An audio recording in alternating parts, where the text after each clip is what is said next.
अस्सलाम वालेकुम प्यारे स्टूडेंट्स। उम्मीद करती हूँ आप सब खैरियत से होंगे।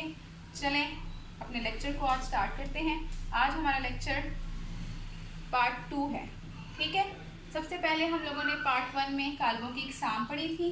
आज हम मज़ीद इकसाम जो है वो पढ़ने जा रहे हैं। टाइप्स ऑफ मैट्रिसेस में मैं आप लोगों को 3 और इकसाम बताने जा रही हूँ। ठीक है, सबसे पहले हमारे पास है डायगोनल मैट्रिक्स या वितरी कालम। ठीक है, डायगोनल आपने पढ़ा हुआ, डायगोनल जो है इंग्लिश का लफ्ज़ है, उसको हम वितर कहते हैं। ठीक है, सबसे पहले हम डायगोनल को समझते हैं। डायगोनल को वितर क्या कहा है? ये देखिए, मैंने एक मुरब्बा शक्ल बनाई है, स्क्वायर बनाया है, ये रेक्टेंगल बनाई है। जब हम इसके एक कोने को दूसरे कोने से मिलाते हैं तो जो हमारे पास लाइंस आती है इसको हम क्या कह रहे होते हैं? डायगोनल, यानी कि वितर।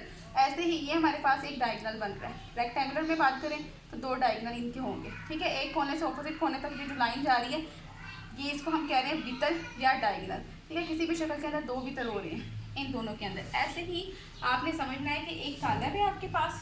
ठीक है, इस तरह कालम होता है ना। अब ये भी एक मुरब्बाई शक्ल या रेक्टेंगुलर शेप बन सकती है।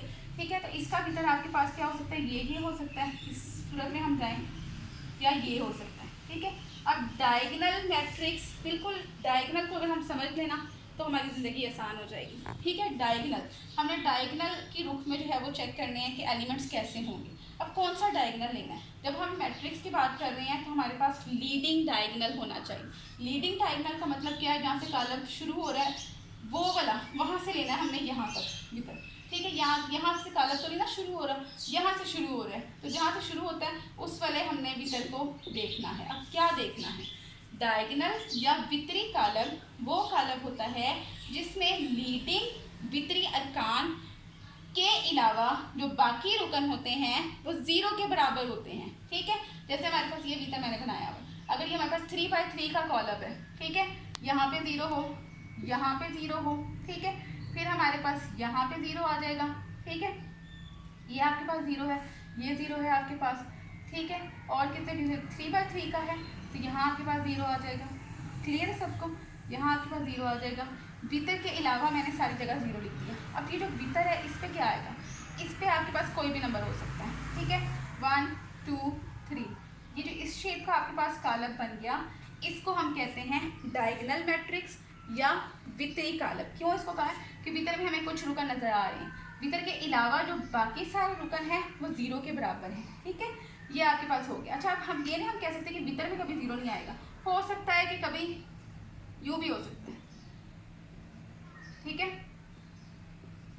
उसी को मैं लिख रही हूँ। ये भी आपके पास एक वितरी कॉलम ही है कि वितर के सारे अरकान तो 0 नहीं है ना, कुछ अरकान 0 हो भी जाए तो कोई मसला नहीं है। ठीक है, तो ये आपके पास कौन से मैट्रिक्स आ गए? डायगोनल मैट्रिक्स, जिसमें डायगोनल के अंदर तो कुछ रुकन हैं, नंबर्स हैं, उसके अलावा बाकी सारे आपके पास 0 होंगे, तो ये आपके पास डायगोनल मैट्रिक्स या वितरी कॉलम कहलाएगा। अब इसी डायगोनल मैट्रिक्स वितरी कॉलम की मज़ीद 2 इकसाम हैं। ठीक है, इसको आगे से हमने 2 में तकसीम कर दिया है, यानी कि डायगोनल को ही हमने इनमें भी देखना है। ठीक है, जैसे हमारे पास एक कॉलम है ये, ठीक है, इसके जो है वो डायगोनल वाले के अलावा जो है आपके पास रुकन वो हम 0 पहले ही बना लेते हैं। ठीक है, ये 0 बना ली क्योंकि ये डायगोनल की किस्म है ना। अब इनमें हमने बात करनी है कि इनमें जो है वो क्या हो रहा है। डायगोनल, अगर आपके पास डायगोनल वाले तमाम रुकन एक जैसे हों, बिल्कुल एक जैसे, ये यहाँ भी 2, यहाँ भी 2, यहाँ भी 2, अगर डायगोनल वाले तमाम एंट्रीज एक दूसरे के बराबर होंगी तो उस तरह के कॉलम को हम क्या कहेंगे? स्केलर कॉलम या स्केलर मैट्रिक्स। ठीक है, वो आपके पास कोई भी हो सकता है। ठीक है, मैं अल्फ़ाबेट्स पे लिख देती हूँ। अल्फ़ाबेट भी तो देखें एक जैसे हुए हैं।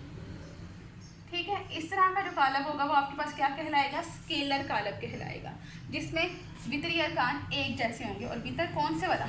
ये वाला वितर नहीं, वितर ये वाला वितर लेना है आपने। ठीक है, क्लियर है? स्केलर मैट्रिक्स कहलाएगा अगर वितरी अरकान बिल्कुल एक जैसे होंगे।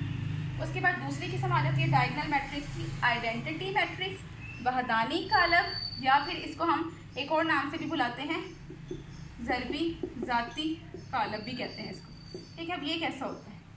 इसमें क्या होता है? जो वितर के अरकान होते हैं वो किसके बराबर होते हैं? 1 के बराबर हों। अगर वितर के अरकान 1 के बराबर हों तो उस तरह के कॉलम को हम क्या कहेंगे? Identity matrix. इसको हम आई से डिनोट करते हैं। ठीक है, अगर वितरी अरकान 1 के बराबर होंगे तो वो आपके पास आइडेंटिटी मैट्रिक्स कहलाएगा। उसके बाकी जो जितने भी एंट्रीज हैं वो 0 के बराबर है। अगर आपके वितरी अरकान एक जैसे हैं किसी नंबर के, ठीक है, जैसे 2 3 कुछ भी लिखा हुआ वो एक जैसे हैं और बाकी सारे 0 हैं, तो उस तरह के कालब को हम स्केलर कालब कहते हैं। ठीक है, वितरी कालब को आपको ज़्यादा अच्छी समझ आ गई होगी कि वितर के अरकान के अलावा बाकी सारे अरकान 0 अगर हो जाएंगे तो वितरी कालब कहलाएगा। उसके आगे से 2 एग्जाम है, ठीक है। स्केलर कालब जिसमें कॉन्स्टेंट कोई नंबर एक जैसा ही होगा वितर के अंदर। आइडेंटिटी मैट्रिक्स में क्या होता है, वो 1 के इक्वल होता है। ठीक है, ये 2/2 के भी बन सकते हैं, 1 0 0 1।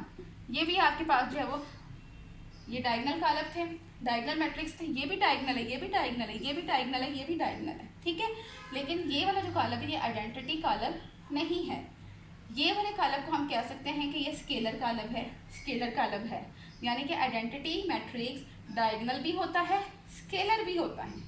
क्लियर है सबको, क्योंकि ये एक जैसे आ रहे हैं सारे। ठीक है, ऐसे इसको भी आप 2/2 का बना सकते हो, ज़रूरी नहीं 2/2 बन के ऑर्डर बोल रही हूँ, इसमें 2 की तारें 2 रो, इसमें 3 की तारें और 3 कॉलम आ रहे होते हैं, ये ऐसे भी बन सकते हैं। ठीक है, ये इसकी एग्जाम्पल्स हैं। होप सो आप लोगों को कालबों की एग्जाम सारी समझ आ गई होंगी। अब आपने सारे कालब बना के उनमें से चूज़ करके देखना है, बल्कि एक्सरसाइज में क्वेश्चन है उसमें से आप चूज़ करें कि कौन सा कालब कौन सी एग्जाम को शो कर रहा है, कौन सी किस्म में आता है। ठीक है, फिर मिलेंगे बच्चों, अल्लाह हाफिज़।